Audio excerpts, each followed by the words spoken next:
Welcome to this edition of Three Outs as Ole Miss falls to Wright State 9-5 on Saturday afternoon from Swayze Field. The Rebels just never really got into a rhythm early in the game, got behind 8-0, did fight back to get the tying run to the plate in the bottom of the ninth in the way of Tyler Keenan, but that ended without much climax as Wright State again evens the weekend series with a 9-5 victory. The three things today. We'll start off with Zach Phillips. His first career start as an Ole Miss Rebel did not go very well. He gives up 5 runs, 4 earned, including 3 extra base hits in just 2.2 innings and 2 errors, including one by himself in the first, and 2 official reviews. I think kind of threw his rhythm off a little bit. I thought his fastball was a tick down.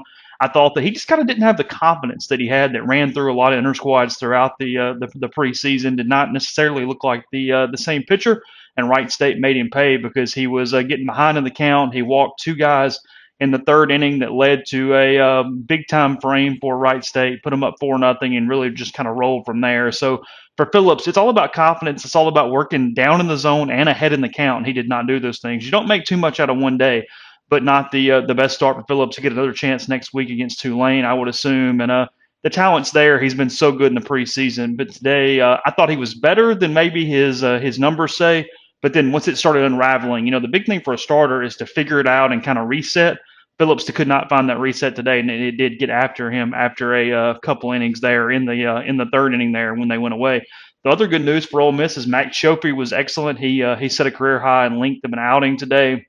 Didn't give up anything. Gave Ole Miss some semblance of a chance to get back in the game. Schoepfe was excellent as a freshman last season. They're going to count on him this year as somewhat of a relief bridge to Parker Caracci. He's going to be a very, very valuable commodity for Ole Miss as this thing moves over, and he was excellent today. So Schoepfe, even in a losing effort, was the best relief pitcher, the guy that did steady things and give Ole Miss some opportunity to get back in this one this afternoon. And also, I really like Caleb Hill.